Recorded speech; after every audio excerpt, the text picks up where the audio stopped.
Good afternoon, everyone, and thank you for coming to the Strengthening Our Community Advisory Committee of October 1st. It's a very beautiful day out there, and I thank you for taking the time to spending it indoors with us. So I will call the meeting to order, and first order of business, just going to have a quick moment of reflection on today's business.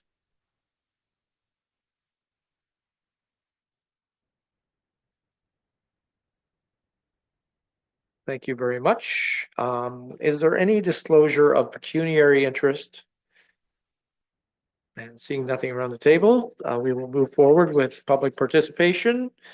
And so I'm pretty sure we don't have anything today, but just for the record, members of the public are encouraged to provide the committee with their comments and questions. Presentations must be prearranged with legislative services before the agenda is released. Members of the public who wish to make a deputation about a specific agenda item at the meeting must register in advance with legislative services by 4 p.m. the previous day by contacting clerk@meaford.ca or 519-538-1060. Extension 1110. Presentations are limited to 10 minutes and deputations are limited to 5 minutes. So moving on to the approval of the minutes, everybody should have received those in their agenda packages. I'm going to make the recommendation that the minutes of the August 6, 2025 meeting of the Strengthening Our Community Advisory Committee be approved as presented. May I have a mover and a seconder, please? Angela. Nellie, thank you very much. Are there any questions or comments or comments, corrections on the minutes? And seeing nothing, then all in favor of accepting? And that's approved. Thank you very much. So going to the items for information. So there's just a few things here. So Nellie and I were just mentioning Steve Bartley. So the chair resignation.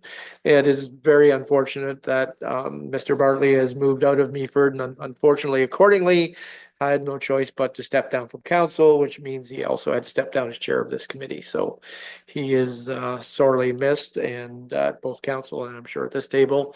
But so what we are doing, just for the information of all, actually at council this Monday, council is elected to have a process whereby people can apply for the position.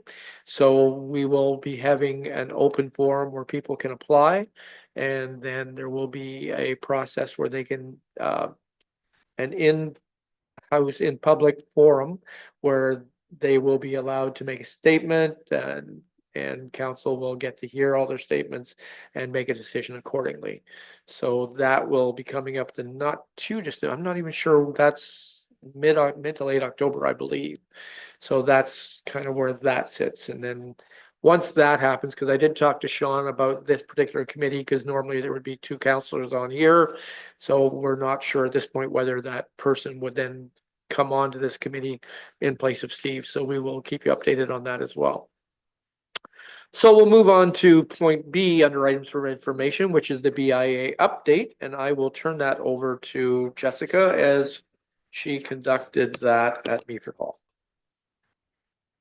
Hi, good afternoon. So we had the community input session on Wednesday, September 24th at Meaford Hall at the galleries. It was from 7:30 a.m. to 7 p.m. So it was a long day. We wanted to make the opportunity open all day for businesses and property owners. So we had 25 attendees that day. 8 business owners, 4 property owners, and 13 residents attended that. Was definitely hoping for a little bit more community engagement for that, but all in all, it was great. We discussed everything from challenges that businesses are facing, such as like foot traffic. They gave suggestions as working with the chamber could be an option. It was really great to kind of hear their thoughts. We talked about their preferred levy preference, and then preferred levy models, so like flat rate per square foot. So it was nice to just chat, and council attended that, and I think it went well. Yeah, thank you for organizing that, because I thought it was very well organized. I like the way it was laid out with a lot of very pertinent information and trying to direct the public to ask specific questions that related to how it would work. So I thought that was well set up, but unfortunately you can lead a horse to water, but so unfortunately, yeah, I wish there had been a few more people. Does anyone have any questions? Angela? Thank you, Mr. Chair, and through you. Firstly, when will the results of these surveys be released? So I'm currently working on a report from the session and the survey. So I'll be bringing that sometime for the public meeting in November. And is the online survey still ongoing? No, Okay, that's needed as well. it stopped on the 24th as well. Okay, thank you. Any other questions for Jessica? What's the date of the public meeting again? Sorry. November 10th. Thank you. Perfect. Okay, so moving on to point C, which is the open fields farm tour update. And again, I will turn that over to Jessica. So Rob was attending in the open field. So it was myself, Deputy Mayor Shirley Keaveney, Holly Maroney, Nisa, and Ron Lampman, who participated in the open fields. And Sarah, yes. So we held the event on the weekend on Saturday with the town of Blue Mountains, and it was our first time participating. There were 6 farms in total. There were 2 farms in Meaford, the Purple Hollow Lavender Farm and Coffin Ridge Winery. It was a beautiful day. Each location, like we had over 200 attendees, which was great. We were distributing a large amount of brochures from the community, including the craft show and scarecrow invasion, to kind of increase awareness of what's going on during the fall. We were tracking the analytics during that event and asking, where they heard about open fields, where they were coming from. We had people from driving from Aurelia, they heard on the radio. We had people from Germany and British Columbia that were visiting friends, and it was just a really, really well-received event. We did receive a little bit of feedback, mixed feedback about how it was a lot in one day to visit all those farms. So suggestions from the community was possibly making it like a 2-day event. So we'll be having a debrief with the volunteers of that event and then also with the town of Blue Mountains. But I think it was a really great, successful first year, and we're really looking forward to hopefully participating again next year. Great, thank you. Any questions for Jessica? Go ahead, Peggy. I don't know. I don't know the protocol, but through you, Mr. Chair. Was there public transport provided for that at all, or it was all individual? Through you, your chair. No, there wasn't anything like a bus or anything like that. It was a self-guided tour. Because you could, like, you didn't have to go to all 6 farms. You could just go to 1 or 2 and, which I think was kind of the idea. But maybe that's something we could look into in the future. Yeah. Just interested. Thank you. Yeah, no, it's a good question. I'll say, I'll put in a thank you to staff because it was extremely well organized from, and again, I wasn't at Coffin Ridge, but I was at Purple Hollow, and they were very pleased with the event. They just thought it was great. A lot of people through. They actually did a June event themselves, and we had more people in for this than they did, and that was even in kind of full bloom season, so they were really pleased. But yeah, you're right, some of the comments were interesting just about whether it's a lot to visit in a day because of the geography and the problem with the public transport, which I think is a good idea, but then you are tied to how much time you can spend there, because some people spend a lot of time and some people are like in and out, and so it's kind of whatever. But it's also where do you start and where do you end up? Because yeah, there's a lot of logistics to it. But I'm sure they will look at kind of a lot of permeations when they're finished.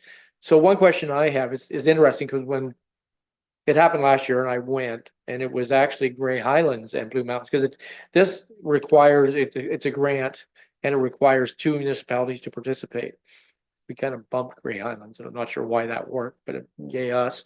And I don't know, kind of Blue Mountains is always on point on it. I don't know on this at this point, and whether they how they determine who they were going to work with, or whether a third municipality can participate. So questions we probably will have to ask moving forward about kind of the machinations of how it works. Because I certainly hope we do it again next year, because it really was good, and I think it would grow. Because I think a lot of people would be interested, and I think we have. I know of speaking some of the counselors of Blue Mountains and some of the staff of Blue Mountains that they've already said we're actually much better suited for, because we actually have more rural opportunities than Blue Mountains does. So they were really pleased when we were participating, but it would be interesting to see if we could expand that a little bit ourselves, maybe become the point on it instead of them. I don't know. We'll see. It was good. Okay, moving on to point D. Now, splash pad update. Cassandra is with us. Thank you for joining us. And I know we don't have a full report on this because a full report is going to be coming to council, but Cassandra's at least going to give us a little bit of a high level indication of what's kind of transpiring. Great, thank you. So just for a bit of context, there were some issues with property ownership earlier this year that has put a temporary pause on the splash pad project from proceeding. That has since been resolved, and as we have been getting into the weeds of properly planning everything out, looking through our master plans, trying to get a certain alignment, we noticed that there were maybe some differences.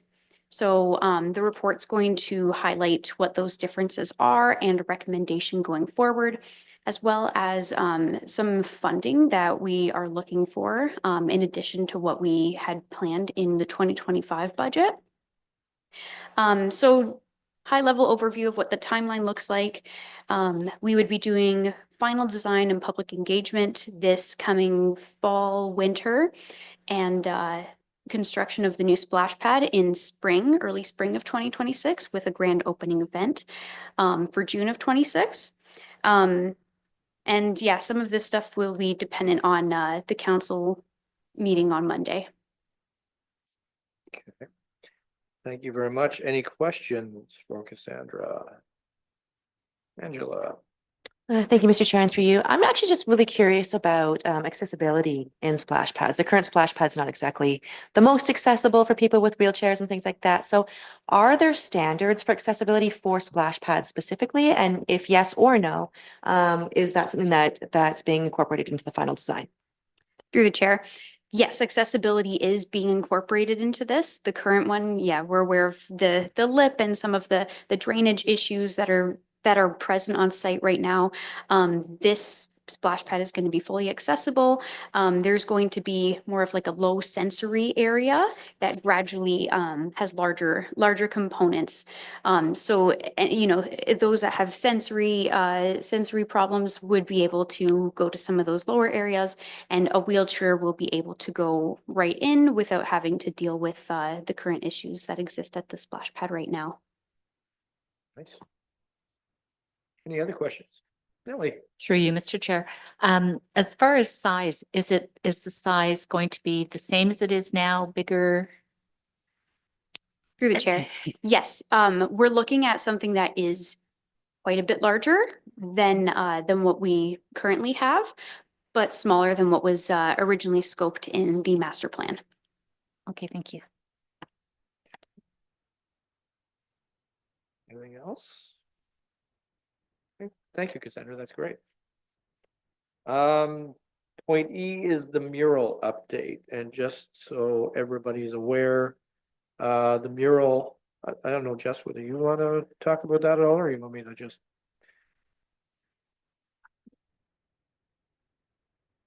Sure, because at council, there was a motion. Thank you very much, Cassandra. There was a motion, Deputy Mayor made, was accepted, that we have had a fair amount of public input that like the mural, but not necessarily the location. So there is conversation to move it. The recommendation right now is probably on the other side of the harbor, somewhere that's within kind of more of the harbor confines over on that side.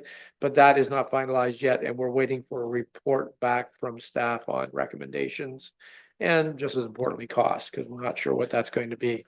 I can say that originally the mural was the product of a grant to start with, so there wasn't a lot of cost for us up front. There was our staff time and some of the installation, but for the most part, that was not a large expenditure for us. But now moving it will be a little bit more, and we just need to determine what that's going to look like. Questions, comments? Angela? Thank you, Mr. Chair, and through you. So has there been a determination of potential sites for the new mural? Like, what's that process going to look like? And I wish I could tell you, because we haven't seen the report from staff yet, whether or not that will go out actually for a public consultation to get recommendations on that. I wish I could tell you that, but I know it's gone back to staff to kind of come up with next steps. But that, you're right. I mean, there were, in a lot of the comments we did receive, there were people that, I mean, you get people that just go, nope, don't like it there, move on. But there were people that literally said, no, it shouldn't be there. It should be over in the harbor proper or something like that. So there were a few people that did comment to some degree, but not on a mass scale. So I will actually, I'll make a note that I will ask staff if that is going to be a part of the process, whether there's going to be public consultation on location. Angela. Thank you, Mr. Chair, and through you again.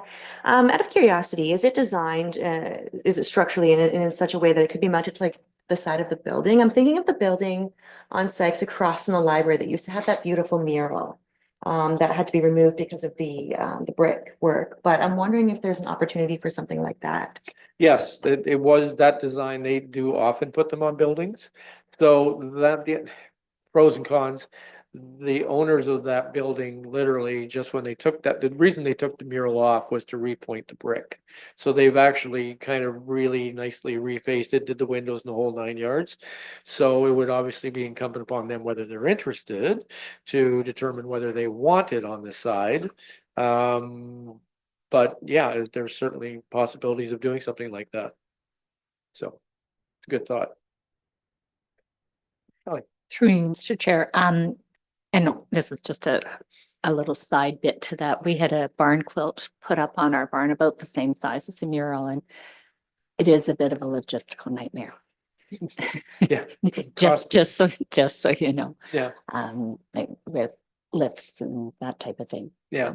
Just a Yeah, I'm tidbit. pretty sure the costing of that's gonna be a little bit more than just to move it and put more posts in the ground on the other side and put it up again. So yeah, we will have to see what that looks like. The other thing was a lot of people had, there were a couple of complaints where you can't have success because people were actually kind of trying to get back to take pictures, maybe back on the road, trying to take pictures, which may not be the safest thing. There was also concerns about blocking the harbor, which it's an awful lot of harbor. I'm not sure it blocks all of it, but anyway, but one of the concerns is that what used to be there were more bush, trees, garden with the big M for Meaford kind of thing. And a lot of people thought that might have been a more suitable thing at the base of Nelson Street to kind of greet the harbor as opposed to something synthetic versus real. So that was kind of the argument as well. Anyway, we've opted to actually relocate it, so we'll see what the next steps in that are. F, the calming measures on Bayfield Street. This one, honestly, I can't really give you much of an update. I know this has been asked. I know it has been asked of staff, that it has been brought to their attention that it is a concern. That is, there's the public beach there with kids particularly, going to have the splash pad there. We're gonna we have the other recreational areas along the way, so you get a lot of people walking dogs or just strolling, or a lot of children. So, and that is a straightaway with really nothing there breaking it up. So staff is aware, but we have not received a report back on it yet, so I can't really give much information on that, other than the fact that they're aware of it, and yeah, so hopefully we will have something on that down the road. Angela. Thank you, Mr. Chair, and through you. I'm just gonna ask this question out into the ether right now because we don't really have anyone to answer it, but out of curiosity, it would be really interesting to know, with the master plan happening for Memorial Park, or sorry, for McCarroll Park, and the design of the splash pad and everything, could that calming measures be something that's part of that master plan, rather than a separate item? Sure, I can certainly ask that, and it makes perfect sense. No, I mean, it should be, you should be looking at all aspects, and particularly the safety aspect. And particularly not even just from the Carroll Park's perspective, but because of the beach beside Richardson's, that is now become quite a popular area for swimming and children, et cetera. So that whole strip needs to really be looked at, to what degree we can kind of mitigate that. Okay. Anything else on that? No, okay. Website update. This is a big one. This has been due for a while. I mean, municipal websites are not necessarily the friendliest platforms to visit. So what I did find was very interesting. The report that came back from staff was that when they looked at the analytics of what people were really doing there, obviously people are going there for planning and permitting and things like that, but that was a very specific part of the website. The largest number actually tend to be more ec-dev related. They tend to be Memorial Park, a couple of those. I'm trying to remember what there were, the library, the museum. It's really interesting. Yeah, so it's interesting that there's a lot of ec-dev aspects of that. So why the website's being updated at all right now, first, is that, and this is going to come up at Monday's council meeting as well, it was already discussed at the last one, but it's the company that is holding the platform on their servers for us, it's becoming an end of life scenario for them for that. And by June 26th, we have to have it off that platform. If we don't have it off by then, we don't have a website. So that becomes a bit of an issue. But in doing that, and that's a pretty quick turnaround as well for a large website but we're also trying to do this right, because we should be looking at that is a municipal vehicle, yes, but that's also our ec-dev and tourism vehicle. So people wanting to find out things about things to do in Meaford, et cetera. So we're trying to kill two birds by migrating this site, creating a new, redesigning it so that it's probably more user friendly, making it more of a customer service model, but as well be this kind of open window for us to the world on kind of all the things that there are to do in Meaford. So if you are searching for Meaford events or attractions or places to visit or whatever, that should be a more usable facility. So Holly Maroney is our communications officer. I know she's taking quite a bit of a lead on this. But there will also be public consultation on this as well. Holly's already talked about, I think that's in November as well. Because again, we have to go through the mechanics and the back end of it, but we also want people's opinions on what this should look like moving forward. So you'll see that coming down as well. But Monday we will be discussing at council, so you'll hear more about it then. So are there any questions, comments on that? Angela. Thank you, Mr. Chair, and through you. I'm just curious, and I understand it's GovStack that's being used for the website now, Correct. and that's the software at its end of life right now. Yep. So, and I understand that there's a price tag attached to the new GovStack website as well. Yep. Now and I know that it's popular software for the public sector, but is there a private sector equivalent that would be a lot less costly? Would be my curiosity. So yeah, this is the yin and yang of the scenario, is because it's housed on their server right now. to get it off their platform, we're tied to using them. So from a cost perspective, it's really kind of annoying. They have us literally over a barrel because we have to use that company to migrate it and do whatever. Having said that, moving forward, that's what I'm hoping staff comes back with options about what that'll look like moving forward. Once we've done that, will we be able to do an RFP on multiple companies and see if we can find a whether a friendlier economic model or a more user-friendly model or what, I don't know, but that's gonna have to be determined, and it's a very good point, because right now, this is coming in with a price tag that is surprising some of us. I thought this is higher than I would have expected, some others as well. But they are digging deeply into looking at other comparators, like we know we've looked at Blue Mountains did one, and Sound did one, and they came in at similar costs, which seem excessive for a regular website, but the model seems to be truing out, so we're gonna find out. Frustrating. Any questions on that? Thank you. Through you, Mr. Chair. So I'm curious as well to know whether or not will there be a team set up that will be part of doing a trial on the platform to see how it serves for the purpose of searching, travel, tourism, planning, that kind of thing. Excellent question. I'm gonna give you best answer I can. Because again, it's early stages. I know what what part of the quote entails. So part of our problem is there's a reorg coming down from this new CAO, so there's gonna be a kind of a reorganization of the staff.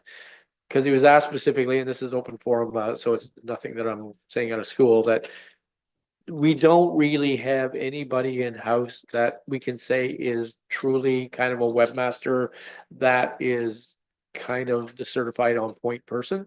So for the reality of this project, we're talking about hiring a project manager, somebody who will come in who will be specific to that industry, that specifics of what we're looking for, so that they can train staff, and then we will have staff in place that can do that moving forward. That's one part of the answer. The second part of the answer to that question was you asked about whether or not there will be input about what that's gonna look like coming out the other end, public facing, and yes, that's supposed to be part of the process, is determine, yeah, what is this gonna look like? What is its functionality? Why do we want this? Is it an ECDev function? Is it a planning and permitting function? Is it a informational function from council? It's all the above, you know, it's gotta be all that. So when the project manager is kind of put in place, that's all gonna have to be discussed at that point to talk about what, you know, what is this thing gonna look like? What is its main functionality? What do we want to achieve with it? So at that point, yeah, to me, so again, this advisory committee, growing our economy, the other ones, all these bodies should be having input into that to some degree. I think at that point, we would request that there will be presentations to these bodies so that they can talk about what that's gonna look like and what the plan is to put it in place, so that, yeah, there will be a chance to have input into what that's gonna look like for the finished product. Anything else? Okay, moving on to committee inquiries, so do we have any, and again, this is your opportunity to your wish list. What do you want to see at future? What do you want to ask staff? What do you want to ask council? What do you want to find more information about? Is there things that you want to find out in the community that you want to know more about? Angela. Thank you, Mr. Chair, and through you. I'm just wondering if there is any update, Sue, on potentially getting the 55+ club to come and speak at one of our meetings. We For you, Mr. Chair, I have not had the opportunity to reach out to them, and I'm not sure if you have or not. It's just been really, really busy. So, do you know anything about? Through you, Mr. Chair, I can reach out if you'd like. sure. You want them to come specifically just So it'd be nice to have them come and do a presentation about where they're meeting now. They've had changeover in update. management, what the club does. If you have seniors in your community that might be interested in participating, how to get them out and get them involved in the club, those types of things. Yeah, I think that's well worth pursuing, because you're right, they wanted to do that in the past.